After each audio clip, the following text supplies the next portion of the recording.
गुजरात अपने कल्चर, खान पान, फेस्टिवल्स और गरबा डांस के लिए पूरी दुनिया में फेमस है। जब बात नवरात्रि फेस्टिवल की हो तो इन दिनों गुजरात की रौनक देखते ही बनती है। नवरात्रि के मौके पर गुजरात में बड़े बड़े भव्य पंडाल बनाए जाते हैं, जहां पर गरबा और डांडिया नाइट का आयोजन किया जाता है, जिनमें सिर्फ गुजरात ही नहीं बल्कि देश भर से लोग इस फोक डांस को एंजॉय करने के लिए पहुंचते हैं। हिंदू मान्यताओं में हमेशा से नृत्य यानी कि डांस को भक्ति और साधना का एक जरिया बताया गया है। भगवान शिव का तांडव भी एक तरह का डांस फॉर्म ही है। महादेव का एक नृतक अवतार भी है, जिसे हम सभी नटराज के नाम से जानते हैं। डांस के क्षेत्र से जुड़े लोगों के लिए नटराज देव उनके इष्ट हैं। उन्हीं के आशीर्वाद से वो लोग अपनी डांस की शुरुआत करते हैं। तो इस तरह डांस भी भगवान के प्रति अपनी भक्ति और भावना को प्रकट करने का एक जरिया है। यूं तो गरबा गुजरात का कई सौ साल पुराना फोक डांस है, जो गुजरात में हर खुशी के मौके पर किया जाता है, फिर चाहे शादी ब्याह हो या फिर किसी और तरह के फंक्शन। गरबा वहां के लोगों की लाइफ का हिस्सा है। लेकिन दुर्गा पंडालों में इसकी शुरुआत आजादी के बाद आज से 70 साल पहले हुई थी। आजादी के पहले हर तरह के तीज त्योहारों को छिपकर मनाना पड़ता था, लेकिन जब देश आजाद हुआ तो लोगों को रिलीजियस फ्रीडम भी मिली। लोग अपने अपने तरीकों से फेस्टिवल्स को मनाने लगे। तभी से खुलकर गुजरात का ये फोक डांस दुनिया के सामने आया। गरबा और डांडिया गुजरात के रिच कल्चर की पहचान है। पहले ये सिर्फ गुजरात में ही खेला जाता था, लेकिन धीरे धीरे गरबा और डांडिया गुजरात से निकलकर इंडिया के कई स्टेट में पहुंच चुका है। महाराष्ट्र, मध्य प्रदेश, राजस्थान में भी नवरात्रि के दौरान दुर्गा पंडालों में गरबा खेला जाता है। इसके अलावा दिल्ली और यूपी में भी कई जगहों पर गरबा डांस का आयोजन होता है। यहाँ तक कि विदेशों में गुजराती अपनी इस परंपरा को जिंदा रखे हुए हैं। नवरात्रि के दौरान विदेशों में भी गरबा, रास और डांडिया डांस के कई आयोजन होते हैं। दोस्तों, आप में से बहुत से लोग होंगे जो नवरात्रि के दौरान अपने आसपास के पंडालों में गरबा खेलने जाते होंगे।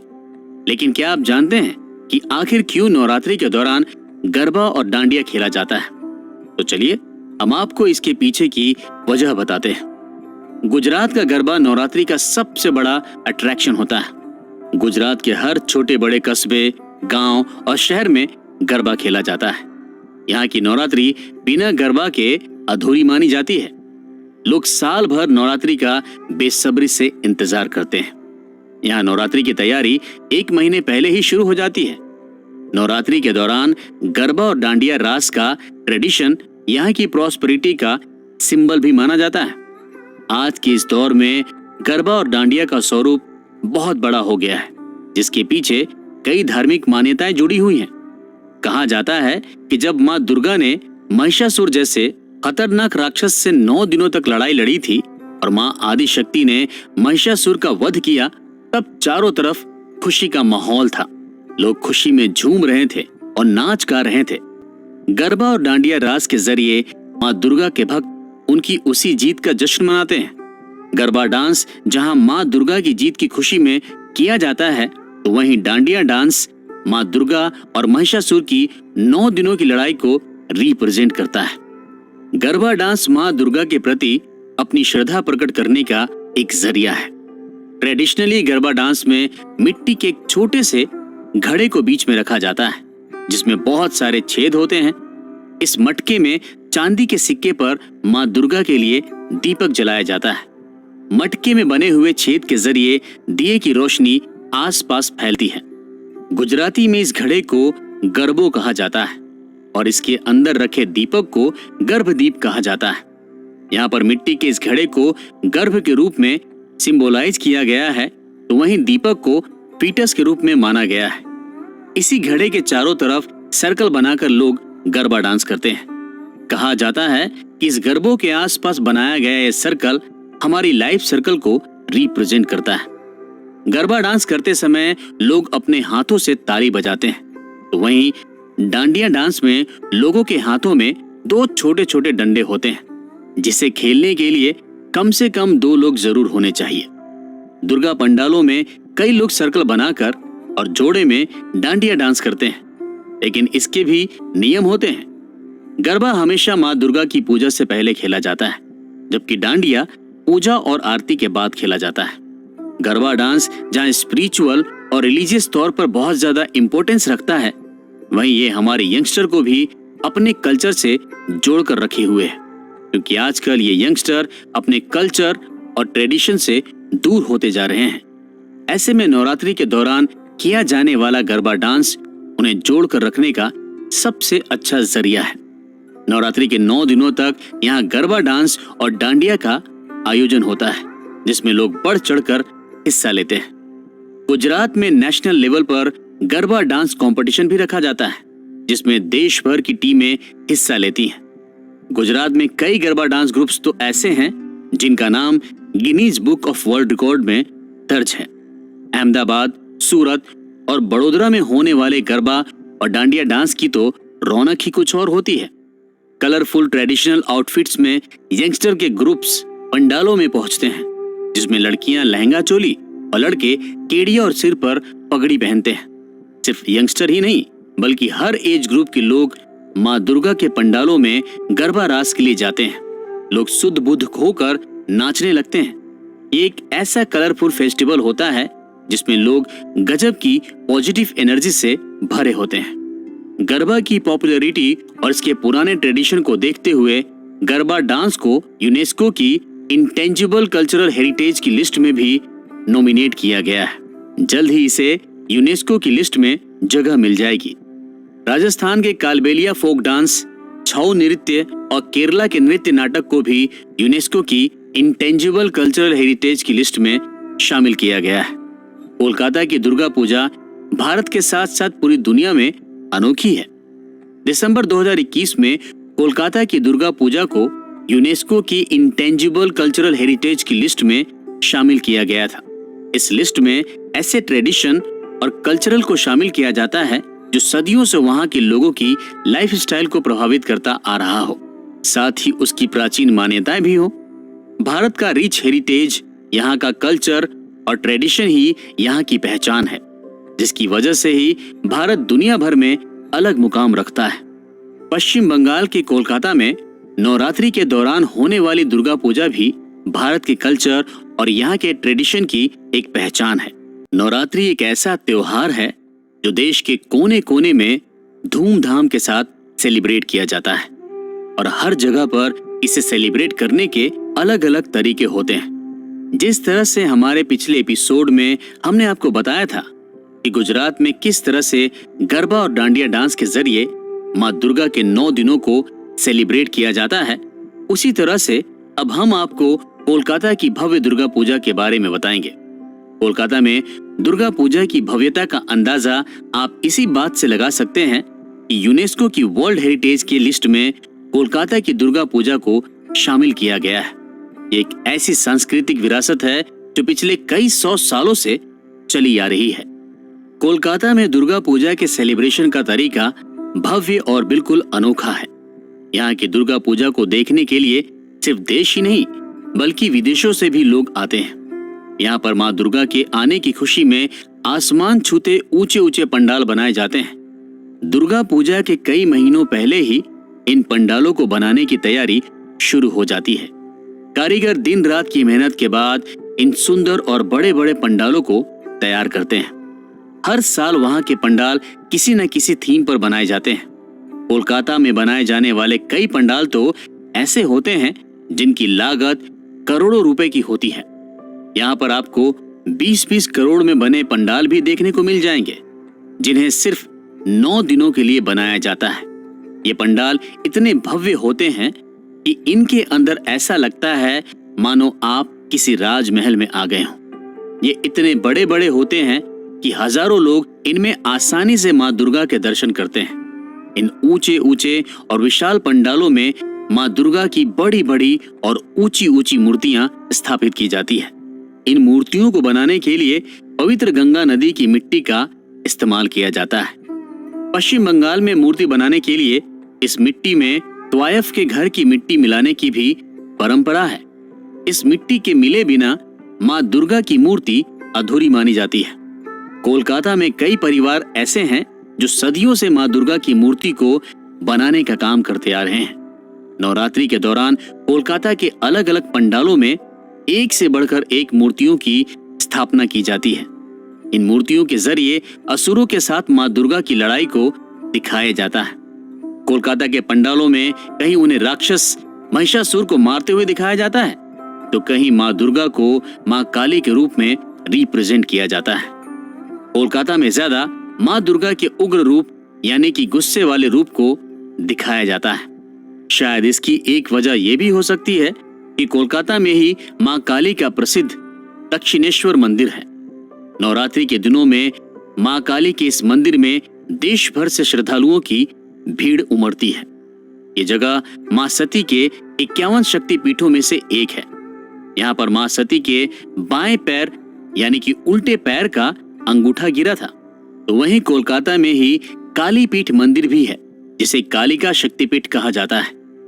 हुगली नदी के किनारे बने ये मंदिर की कोलकाता के लोगों में मां दुर्गा के प्रति आस्था का सबसे बड़ा सेंटर पॉइंट है। खासकर नवरात्रि में इन मंदिरों में विशेष तरह की पूजा और कर्मकांड किए जाते हैं।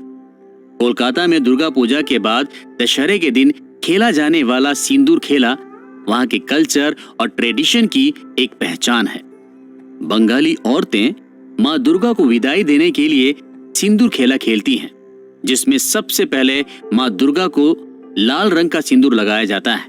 दोनों हाथों में पान के पत्ते लेकर उसमें सिंदूर लगाया जाता है और फिर यही सिंदूर मां दुर्गा के गालों और उनके सिर पर लगाया जाता है। जिसके बाद मां दुर्गा को पान और मिठाई का भोग लगाया जाता है और उनसे आशीर्वाद लिया जाता है। माता रानी को सिंदूर लगाने के बाद यही सिंदूर सभी औरतों को लगाया जाता है। औरतें एक दूसरे को सिंदूर लगाती हैं और अपने सुहाग की लंबी उम्र के लिए प्रार्थना करती हैं। सिंदूर खेला की खासियत ये है कि ये सिर्फ शादीशुदा औरतों के बीच में ही खेला जाता है। कुंवारी लड़कियां और विधवा औरतें सिंदूर खेला में हिस्सा नहीं लेती हैं। विशुद्ध रूप से ये सिर्फ शादीशुदा औरतों के बीच में ही होता है। हिंदू धर्म में माथे पर सिंदूर लगाने की परंपरा है। ये सिंदूर पति की लंबी उम्र के लिए लगाया जाता है। ये सिंदूर सुहागन होने की निशानी होती है। सिंदूर खेला के बाद औरतें धुनुची डांस करती हैं। हालांकि धुनुची डांस की शुरुआत सप्तमी के दिन से ही हो जाती है, जिसमें पुरुष भी हिस्सा लेते हैं। ये एक शक्ति नृत्य है जो मां भवानी को प्रसन्न करने के लिए किया जाता है। ये डांस लोगों को पॉजिटिव एनर्जी से भर देता है। धुनुची मिट्टी का एक क्ले पॉट होता है, जिसमें सूखा नारियल, थोड़ी सी हवन सामग्री और कपूर डालकर जलाया जाता है। इसी धुनुची को दोनों हाथों और मुंह में लेकर लोग मां दुर्गा की भक्ति में मग्न होकर डांस करने लगते हैं। ढोल और नगाड़ों की थाप पर यह डांस इतना जबरदस्त होता है कि उस दौरान वहां का पूरा माहौल भक्तिमय हो जाता है। डांस के जरिए लोग खुद को मां दुर्गा के करीब महसूस करते हैं। पश्चिम बंगाल में दुर्गा पूजा के साथ साथ सिंदूर खेला और धुनुची डांस का यह ट्रेडिशन पिछले 450 सालों से चला आ रहा है। सिंदूर खेला और धुनुची डांस के बाद मां दुर्गा को विदाई दी जाती है। इस दौरान जिस मूर्ति की पूजा 9 दिनों तक भक्त बहुत ही श्रद्धा और आस्था के साथ करते हैं, उस मूर्ति का विसर्जन किया जाता है। हंसते गाते और डांस करते हुए मां दुर्गा के भक्त ढोल नगाड़ों के साथ मां दुर्गा को विदाई देते हैं। इसके लिए कोलकाता में नदी के किनारे पर सरकार की तरफ से विसर्जन की खास तैयारियां की जाती है, जहां पर हजारों भक्त मां दुर्गा को विदाई देते हैं। श्रद्धालु मां दुर्गा का विसर्जन इसी कामना के साथ करते हैं कि अगले साल मां भगवती इसी तरह से ढेर सारे आशीर्वाद के साथ अपने भक्तों को दर्शन देने के लिए आएगी। पश्चिम बंगाल में दुर्गा पूजा सिर्फ एक फेस्टिवल नहीं है, ये वहां के लोगों की आत्मा है।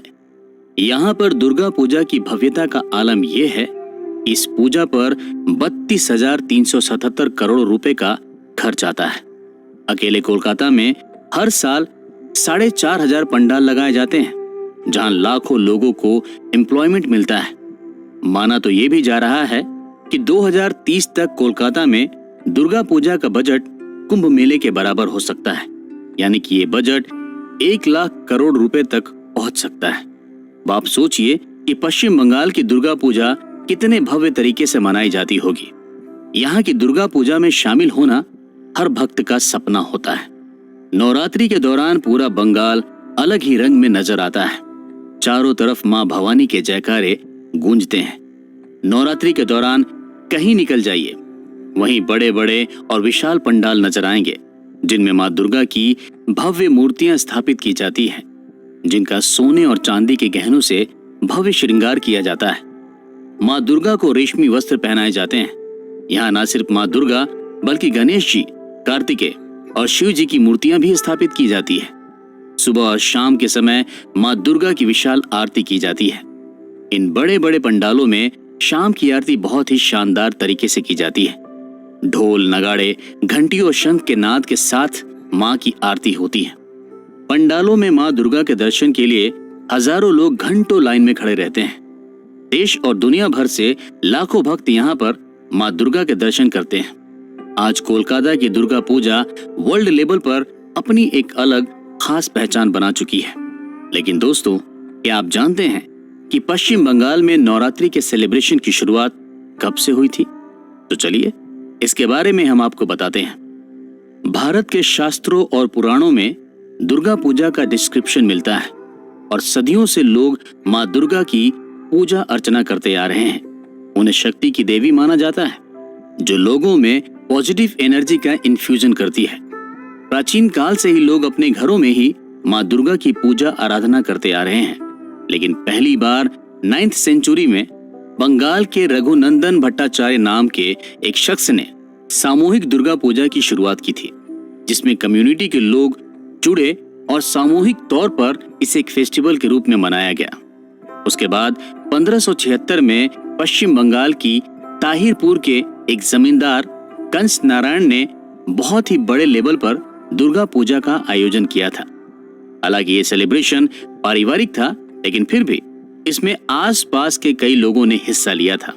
दुर्गा पूजा का आयोजन खुली जगह पर किया गया था, जहां बहुत सारे लोग दुर्गा पूजा में शामिल हुए थे। कहा जाता है कंस नारायण के दादाजी उदय नारायण मां दुर्गा के भक्त थे और उन्होंने भी दुर्गा पूजा के कई आयोजन करवाए थे। धीरे धीरे बंगाल के पास और सेन वंश के लोगों ने दुर्गा पूजा को बढ़ावा दिया और बड़े लेवल पर दुर्गा पूजा का सेलिब्रेशन होने लगा। लेकिन बीच के कुछ दौर में मां दुर्गा फिर से घरों में ही सिमट कर रह गई। 1610 में पहली बार कोलकाता में दुर्गा पूजा की शुरुआत की गई थी। ओडिशा में सबरना राय चौधरी का परिवार पिछले 400 सालों से दुर्गा पूजा सेलिब्रेट करता आ रहा है। जब कोलकाता में दुर्गा पूजा की शुरुआत हुई थी, उस वक्त कोलकाता बड़ा शहर नहीं था। ये एक छोटा सा गांव था, जिसे कोलीकाता के नाम से जाना जाता था। ऐसा कहा जाता है कि सबरना राय चौधरी अश्वमेघ यज्ञ का आयोजन करना चाहते थे। तब पुरोहितों और पुजारियों ने उन्हें दुर्गा पूजा के महत्व के बारे में बताया। उन्होंने कहा कि कलयुग में मां दुर्गा की सच्चे मन से अगर पूजा की जाए तो मां दुर्गा शक्ति, साहस और समृद्धि प्रदान करती है। तब उन्होंने दुर्गा पूजा का भव्य आयोजन करवाया। तभी से कोलकाता में दुर्गा पूजा की जाने लगी। आज सिर्फ कोलकाता में ही मां दुर्गा के हजारों पंडाल सजते हैं, तो वहीं घरों में मां दुर्गा की स्थापना की जाती है। 1610 से लेकर आज तक सबरना परिवार उस परंपरा को जिंदा रखे हुए है। नवरात्रि के दौरान हर साल पूजा पर होने वाला खर्च सबरना फैमिली की तरफ से ही किया जाता है, जिसमें करोड़ों रुपए का खर्च आता है। इस पूजा में आम लोग भी शामिल होते हैं। तो वहीं शोभा बाजार राजबाड़ी में नबा कृष्ण देव ने साल 1757 में दुर्गा पूजा की शुरुआत की थी। उन्होंने दुर्गा पूजा का एक नया पैटर्न सर्च किया था। उनकी दुर्गा पूजा में अंग्रेज भी शामिल होते थे, लेकिन ये आयोजन भी प्राइवेट ही होता था। पश्चिम बंगाल के गुप्तीपारा हुगली में साल 1790 में सामूहिक तौर पर दुर्गा पूजा की शुरुआत की गई थी। पहले राजा और रईस लोगों के खानदान में ही दुर्गा का भव्य आयोजन होता था। कहा जाता है कुछ ब्राह्मणों को मां दुर्गा की पूजा में शामिल होने से रोक दिया गया था। उसके बाद उन 12 ब्राह्मणों ने मिलकर एक संगठन बनाकर सामूहिक रूप से दुर्गा पूजा का आयोजन किया था। इस संगठन का नाम था बरोबरी ऑर्गेनाइजेशन। आज भी ये ऑर्गेनाइजेशन पश्चिम बंगाल में एक्टिव है। 20th सेंचुरी में पश्चिम बंगाल में दुर्गा पूजा का सेलिब्रेशन बहुत ही बड़े लेवल पर होने लगा। साल 1909 में कोलकाता के भवानीपुर में बरोबरी दुर्गा पूजा का आयोजन किया गया, जिसमें श्री अरबिंदो ने बंगाली में दुर्गा स्रोत का पाठ किया था। ये दुर्गा पूजा भवानीपुर सनातन धर्मोत्साहिनी सभा की तरफ से ऑर्गेनाइज की गई थी। आज कोलकाता में 2000 से ज्यादा पंडालों में बरोबरी दुर्गा पूजा की जाती है। बरोबरी रिलीजियस पब्लिक ऑर्गेनाइजेशन है जो पश्चिम बंगाल में दुर्गा पूजा का आयोजन करवाती है। तो दोस्तों, इस एपिसोड में हमने आपको बताया कि किस तरह से पश्चिम बंगाल में दुर्गा पूजा की शुरुआत हुई और किस तरह से इस पूजा ने आज इतना बड़ा रूप ले लिया है जो पूरे वर्ल्ड में फेमस हो चुकी है। यहाँ तक कि कोलकाता की दुर्गा पूजा यूनेस्को की वर्ल्ड हेरिटेज लिस्ट में भी अपनी जगह बना चुकी है। तो अब आप जब भी कोलकाता घूमने का प्लान बनाएं तो वहां पर नवरात्रि में जरूर जाएं, क्योंकि वहां पर नवरात्रि की अलग ही रौनक होती है और एक अलग ही तरह का सेलिब्रेशन देखने को मिलता है जो इंडिया में कहीं नहीं होता है। शक्ति की आराधना का पर्व नवरात्रि जो इंडिया के हर स्टेट में सेलिब्रेट किया जाता है, हर जगह पर इसे अलग अलग तरीके से सेलिब्रेट किया जाता है।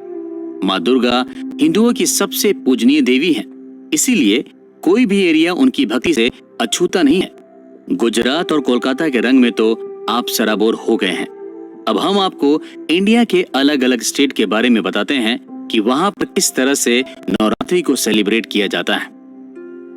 सबसे पहले बात करते हैं राजस्थान की। राजस्थान में नवरात्रि के मौके पर ज्यादातर लोग घरों में माता की चौकी बैठाते हैं, जहां पर कलश स्थापना और अखंड ज्योति जलाई जाती है। राजस्थान की करीब करीब सभी जगहों पर दशहरे का पर्व शानदार तरीके से मनाया जाता है। कई जगहों पर दशहरा मेला लगता है, जहां रावण के पुतले का दहन किया जाता है। यहाँ लगने वाला दशहरा मेला दिवाली से पहले धनतेरस तक चलता है। कोटा, जयपुर और जोधपुर जैसी जगहों पर ऊंचे ऊंचे रावण के पुतले बनाए जाते हैं।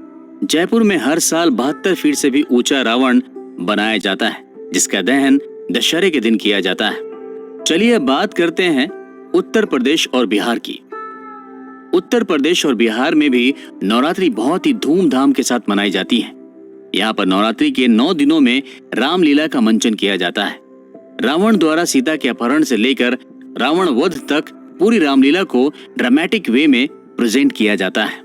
रामलीला का मंचन रात में किया जाता है, जिसे देखने के लिए हजारों लोगों की भीड़ उमड़ती है और 10वें दिन रावण दहन के साथ रामलीला का समापन होता है। इसके अलावा नवरात्रि के पूरे 9 दिनों तक लोग मंदिरों में और अपने घरों में पूजा अर्चना करते हैं। 9 दिनों तक लोग दुर्गा सप्तशी का पाठ करते हैं और 10वें दिन कन्या पूजन के साथ नवरात्रि के व्रत और उपवास को खत्म करते हैं। दोस्तों, दिल्ली में दुर्गा पूजन का आयोजन बहुत ही धूमधाम से होता है। दिल्ली भारत की राजधानी है, तो यहाँ पर पूरे भारत से आए लोग रहते हैं, इसलिए यहाँ पर दुर्गा पूजा के दौरान मिला जुला कल्चर देखने को मिलता है। यहाँ पर गुजरात का गरबा भी खेला जाता है, तो कोलकाता की दुर्गा पूजा का सिंदूर खेला भी। यहाँ पर दशहरे पर मेले का आयोजन भी होता है, तो रामलीला मंचन भी। दिल्ली में नवरात्रि के दौरान माँ दुर्गा के बड़े बड़े पंडाल सजाए जाते हैं, जहाँ 9 दिनों तक उनकी पूजा होती है, जहाँ डांडिया नाइट का आयोजन होता है। दिल्ली में माँ कालका का फेमस मंदिर भी है, जो करीब 3000 साल पुराना है। इस मंदिर को मनोकामना सिद्ध पीठ के नाम से भी जाना जाता है, जहाँ पर भक्तों की हर मनोकामना पूरी होती है। नवरात्रि के दौरान कालका मंदिर में पूरे 9 दिनों तक भंडारा चलता है, जिसमें 9 दिनों तक हजारों लोग खाना खाते हैं। महाराष्ट्र का गणेश उत्सव वहां का सबसे बड़ा अट्रैक्शन होता है, लेकिन यहाँ नवरात्रि भी उतनी ही धूमधाम से सेलिब्रेट की जाती है। महाराष्ट्र में किसी भी शुभ काम की शुरुआत नवरात्रि में ही किए जाने की परंपरा है। मुंबई और पुणे समेत महाराष्ट्र की कई जगहों पर नवरात्रि के दौरान पंडाल सजाए जाते हैं, जहां माँ दुर्गा की मूर्तियां स्थापित की जाती हैं। नवरात्रि के 9 दिनों में माँ दुर्गा का भव्य श्रृंगार किया जाता है। इसके अलावा घरों में भी कलश स्थापना करते हैं और अखंड ज्योति जलाते हैं। तो वहीं आंध्र प्रदेश में माँ दुर्गा के गौरी स्वरूप की पूजा की जाती है। जगह जगह पर अनुष्ठान, जप और यज्ञ किए जाते हैं। यहाँ पर माँ गौरी की पूजा के सामूहिक आयोजन भी होते हैं, जिसमें कुंवारी लड़कियां अच्छे लाइफ पार्टनर के लिए पूजा करती हैं। तेलुगु लैंग्वेज में इस त्योहार को बतुकम्मा पांडुगा कहते हैं, जिसका हिंदी में मतलब होता है देवी माँ जिंदा है। इस त्योहार में औरतें फूलों की 7 लेयर बनाकर उसे गोरपुरम मंदिर जैसा शेप देती हैं और फिर उसकी पूजा करती हैं। आखिरी दिन फूलों से बने इस गोरपुरम का विसर्जन किया जाता है। नवदुर्गा के दौरान ही तेलंगाना में बोड़ेमा फेस्टिवल भी मनाया जाता है, जिसमें 7 दिनों तक माँ गौरी की पूजा होती है। चलिए अब आपको बताते हैं कि कर्नाटक में किस तरह से नवरात्रि सेलिब्रेट होती है। तो कर्नाटक के मैसूर का दशहरा मेला पूरे वर्ल्ड में फेमस है। नवरात्रि के दौरान ट्रेडिशनल तरीके से अनुष्ठान और पूजा पाठ किए जाते हैं। 1610 में मैसूर के राजा वोडेयार ने नवरात्र में एक परंपरा की शुरुआत की थी, जिसे आज भी निभाया जाता है। महानवमी के दिन शाही तलवार की पूजा की जाती है और उस तलवार को सिंहासन पर रखा जाता है। दशमी के दिन यहाँ पर माँ चामुंडेश्वरी की पूजा विशेष रूप से की जाती है। माँ चामुंडेश्वरी माँ दुर्गा का ही एक रूप है। पूजा के बाद माँ चामुंडेश्वरी देवी के स्वरूप को हाथी पर पालकी में बैठाकर पूरे शहर में उनका शानदार और भव्य जुलूस निकाला जाता है। हाथी, घोड़े, बैंड बाजा समेत पूरा लश्कर माँ दुर्गा के जुलूस में चलता है। हजारों लोग इस यात्रा में शामिल होते हैं। तमिलनाडु में नवरात्रि के दौरान माँ दुर्गा के लक्ष्मी और सरस्वती स्वरूप की पूजा की जाती है। यहाँ पर माँ दुर्गा की छोटी छोटी डॉल्स की तरह मूर्तियां बनाई जाती हैं, जिन्हें कोलू कहा जाता है। ये मूर्तियां माँ दुर्गा से जुड़ी किस्से कहानियों को रिप्रेजेंट करती हैं। नवमी के दौरान यहाँ पर शस्त्र पूजा का भी विधान है। तमिलनाडु में शस्त्र पूजा बहुत ही धूमधाम से की जाती है। साथ ही फार्म इक्विपमेंट, मशीनरी, ऑटोमोबाइल को भी अच्छे से सजाया जाता है और उनकी पूजा की जाती है। इसके अलावा यहाँ पर माँ सरस्वती से जुड़े सामान जैसे किताबें, पेन और म्यूजिकल इंस्ट्रूमेंट की भी पूजा की जाती है। तो दोस्तों, अब आपको लिए चलते हैं हिमाचल प्रदेश। भारत के उत्तर में बसा हिमाचल प्रदेश कई देवियों के मंदिर के लिए जाना जाता है। हिमाचल प्रदेश को देवताओं की भूमि भी कहा जाता है। यहाँ चामुंडा देवी मंदिर, ज्वाला देवी मंदिर, हिडिंबा मंदिर, तारा देवी मंदिर, नैना मंदिर समेत कई बड़े बड़े मंदिर हैं। इसलिए हिमाचल प्रदेश में नवरात्रि के दौरान लोगों में गजब का उत्साह और एनर्जी होता है। यहाँ के मंदिरों में दूर दूर से लोग माता रानी के दर्शन के लिए पहुंचते हैं। कुल्लू में ढालपुर मैदान में प्रसिद्ध दशहरे मेले का आयोजन होता है, जो नवरात्रि के दौरान वहां का सबसे बड़ा अट्रैक्शन होता है। आदि शक्ति माँ दुर्गा नारी शक्ति को रिप्रेजेंट करती है, जो हर स्वरूप में मौजूद है। वो स्कंद माता के रूप में वो भक्तों की माँ है, तो महाकाली के रूप में इस संसार को बचाने वाली शक्ति। पूरे भारत में उनके कई मंदिर हैं, जहां माँ दुर्गा अलग अलग नामों से जानी जाती है। यूं तो नवरात्रि के दौरान भारत के हर छोटे बड़े मंदिर में भक्तों की भीड़ रहती है, लेकिन कुछ मंदिर ऐसे हैं जो श्रद्धालुओं की आस्था से कुछ इस कदर जुड़े हुए हैं कि वहां साल भर भक्तों का तांता लगा रहता है, जो सिर्फ देश ही नहीं बल्कि दुनिया भर में फेमस है। नवरात्रि के दौरान इन मंदिरों की रौनक और वहां की पॉजिटिव एनर्जी एक्सट्रीम लेवल पर होती है। वैसे माता रानी के मंदिरों की एक लंबी लिस्ट है, लेकिन हम आपको कुछ खास मंदिरों के बारे में हमारे इस एपिसोड में बताएंगे। दोस्तों, सबसे पहले बात करते हैं वैष्णो देवी मंदिर की। सनातन धर्म को मानने वालों के लिए वैष्णो देवी एक बड़ा तीर्थ है, जहां देश के कोने कोने से लोग माता रानी के दर्शन के लिए आते हैं। जम्मू कश्मीर के कटरा में माँ दुर्गा 3 देवियों के रूप में त्रिकुट पर्वत पर एक गुफा के अंदर बैठी हैं। वैष्णो देवी मंदिर में माँ दुर्गा के 3 स्वरूप हैं। पहला है महाकाली, दूसरा है महालक्ष्मी और तीसरा स्वरूप है महासरस्वती। ये तीनों ही देवियां गुफा में 3 पिंडियों के रूप में मौजूद हैं, जहां तक पहुंचने के लिए भक्तों को 14 किलोमीटर पैदल चलकर जाना पड़ता है। माता वैष्णो देवी के प्रति भक्तों के मन में इतनी असीम श्रद्धा है कि उनसे मिलने के लिए वो नंगे पैर ही पहुंच जाते हैं। चैत्र और शारदीय नवरात्र में मां वैष्णो के दरबार में इतनी ज्यादा भीड़ पहुंचती है कि लोगों को माता के दर्शन के लिए घंटों लंबी लाइन में लगे रहना पड़ता है, लेकिन फिर भी भक्त माता के जयकारे लगाते हैं, उनकी एक झलक पाने के लिए खुशी खुशी घंटों इंतजार करते हैं। अब बात करते हैं कामाख्या मंदिर की। आदि शक्ति मां भगवती का कामाख्या मंदिर उनके 51 शक्तिपीठों में से एक है, जो असम की राजधानी गुवाहाटी से 8 किलोमीटर दूर नीलांचल हिल्स पर है। इस जगह पर मां दुर्गा की योनि गिरी थी। कहा जाता है कि इस जगह पर माता रजस्वला होती हैं। कामाख्या मंदिर को तंत्र सिद्धि का गढ़ माना जाता है। यहाँ पर लोग तंत्र साधना के लिए भी आते हैं। हर साल 22 जून से लेकर 24 जून तक मंदिर बंद रहता है। ये वही टाइम होता है जब माता रजस्वला होती हैं। 25 जून की सुबह मंदिर को खोला जाता है। यहाँ पर नवरात्रि का महोत्सव 9 दिन तक नहीं बल्कि 15 दिन तक चलता है, जो अश्विन माह की कृष्ण पक्ष की नौमी से शुरू हो जाता है, जो शुक्ल पक्ष की नौमी पर खत्म होता है। यहाँ पर कुंवारी कन्याओं की पूजा का विशेष महत्व है। चलिए दोस्तों, अब आपको लेकर चलते हैं दक्षिणेश्वर काली देवी मंदिर, जो पश्चिम बंगाल के कोलकाता में हुगली नदी के किनारे पर स्थित है। दक्षिणेश्वर मंदिर मां काली का फेमस मंदिर है, जहां पर नवरात्रि के दौरान देश भर से श्रद्धालु मां काली के दर्शन के लिए पहुंचते हैं। इस मंदिर को 200 साल पहले महारानी राजमणि ने बनवाया था। कहा जाता है कि मां काली ने महारानी राजमणि को सपने में दर्शन दिए थे और मंदिर बनवाने के लिए कहा था। दोस्तों, अब आपको मां ज्वाला देवी के दर्शन करवाते हैं। ये मंदिर मां दुर्गा के चमत्कारों से भरा है। हिमाचल प्रदेश के कांगड़ा में कालीधारी हिल्स पर मां ज्वाला देवी का मंदिर है। मां ज्वाला देवी का मंदिर माता सती के 51 शक्तिपीठों में से एक है। इस जगह पर माता सती की जीभ गिरी थी।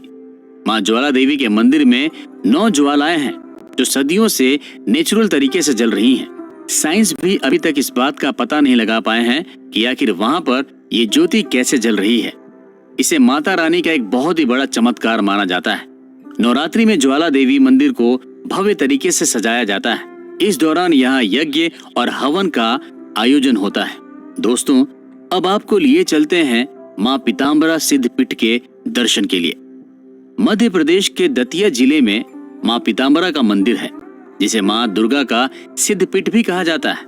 यहाँ मंदिर के गर्भगृह के अंदर जाने की परमिशन नहीं होती है। बाहर बनी एक छोटी सी खिड़की से ही मां पीताम्बरा के दर्शन किए जाते हैं। कहा जाता है कि यहाँ पर माता का स्वरूप बदलता रहता है। हर बार मां पीताम्बरा अलग स्वरूप में दर्शन देते हैं, जिसे एक बहुत बड़ा चमत्कार माना जाता है। कहा जाता है कि यहाँ पर नवरात्रि के दौरान पीले कपड़े पहनकर ही दर्शन करने चाहिए और माता रानी को पीला भोग लगाना चाहिए।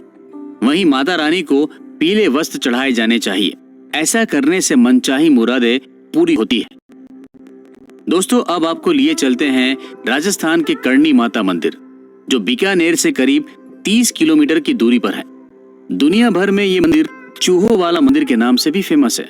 इस मंदिर में 20,000 चूहे हैं। कहा जाता है कि ये मां करणी की संतानें हैं। यहाँ आने वाले भक्तों को ना तो ये चूहे तंग करते हैं और ना ही भक्त इन चूहों को तंग करते हैं। ये चूहे माता के इतने बड़े भक्त हैं कि सुबह और शाम होने वाली आरती में शामिल होते हैं। यहाँ पर मां करणी देवी को जो भी भोग लगाया जाता है, उसे पहले चूहों को खिलाया जाता है और वही भोग भक्तों के बीच में बांटा जाता है। नवरात्रि के 9 दिनों में मां दुर्गा के 9 स्वरूपों की पूजा की जाती है। मां दुर्गा के ये 9 दिन आत्मशुद्धि और मुक्ति का आधार माने जाते हैं। ये 9 दिन बुराई पर अच्छाई की जीत के दिन होते हैं।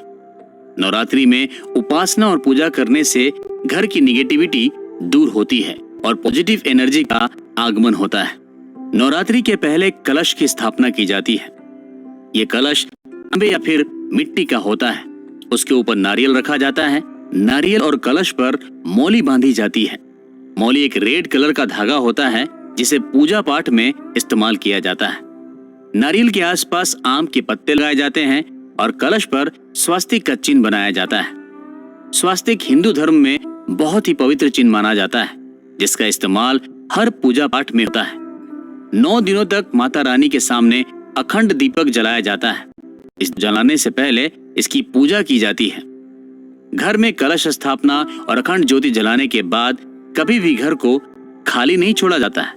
जिस कमरे में माता रानी की चौकी बिठाई जाती है, उसी कमरे में ही घर का एक फैमिली मेंबर सोता भी है, ताकि वो अखंड ज्योति का ध्यान रख सके।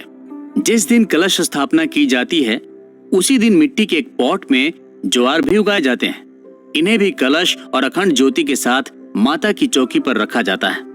जैसे जैसे ज्वार बढ़ते रहते हैं, आपके घर में सुख और समृद्धि आती है।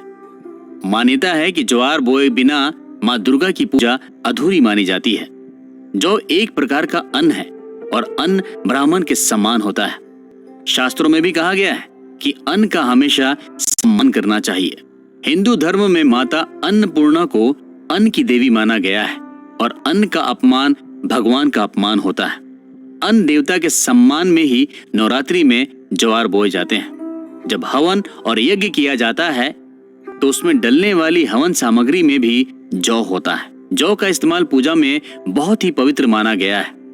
तो दोस्तों, माँ दुर्गा कैसे प्रकट हुई, इसकी कहानी तो हम आपको पहले ही बता चुके हैं कि किस तरह से माँ दुर्गा ने महिषासुर नाम के खतरनाक राक्षस को मारा और उन दोनों के बीच 9 दिनों तक युद्ध चला था। माँ दुर्गा के आशीर्वाद से इंसान अजय हो जाता है। दुनिया की कोई बुराई और कोई भी ताकत उसे हरा नहीं सकती है। माँ दुर्गा की साधना और तपस्या करके कई लोगों ने वरदान प्राप्त किए थे। कहा जाता है कि भगवान राम भी अपनी पत्नी सीता को बचाने के लिए रावण से युद्ध कर रहे थे, तो उसे हरा पाना उनके लिए नामुमकिन हो रहा था। तब उन्होंने आदि शक्ति माँ दुर्गा की 9 दिनों तक आराधना की थी। उनकी पूजा से खुश होकर माँ भवानी ने 10वें दिन भगवान राम को दर्शन दिए थे और अजय होने का वरदान दिया था। उन्हीं के आशीर्वाद से 10वें दिन ही भगवान राम ने रावण का वध किया और माता सीता को उसके चंगुल से बचाया था। इसी वजह से नवरात्रि को बुराई पर अच्छाई की जीत के रूप में सेलिब्रेट किया जाता है और दशहरे के दिन रावण का पुतला बनाकर उसका दहन किया जाता है। पूरे भारत में दशहरे पर मेले लगते हैं और इस दिन को सेलिब्रेट किया जाता है। इंडियन कल्चर और यहाँ का ट्रेडिशन इतना बड़ा है कि यहाँ पर रोजाना कोई ना कोई त्योहार होता है। यहाँ के हर स्टेट में अलग अलग त्योहार मनाए जाते हैं, लेकिन नवरात्रि इकलौता ऐसा फेस्टिवल है जो भारत के हर राज्य में मनाया जाता है। हर जगह पर माँ दुर्गा को अलग अलग रूपों में पूजा जाता है। इसी वजह से नवरात्रि का पर्व हिंदुओं का सबसे बड़ा फेस्टिवल होता है।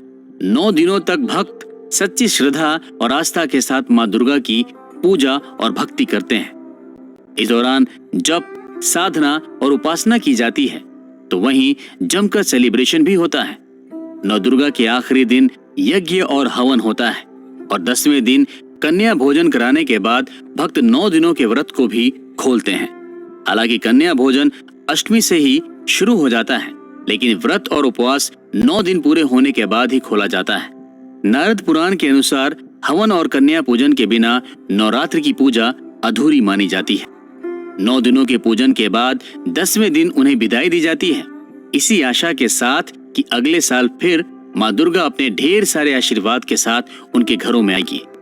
कहा जाता है कि जिस तरह से बेटियां अपने ससुराल से कुछ दिनों के लिए मायके आती हैं और फिर चली जाती हैं, उसी तरह से माँ दुर्गा भी अपने मायके आती हैं और 9 दिनों के बाद विदाई ले लेती हैं। विदाई के दौरान माँ दुर्गा की मूर्ति का 16 श्रृंगार किया जाता है। 9 दिनों की पूजा के बाद पंडालों और घरों में स्थापित की गई मूर्तियों का विसर्जन होता है। अपने आसपास मौजूद नदी और तालाब में माँ दुर्गा की मूर्तियां विसर्जित की जाती हैं।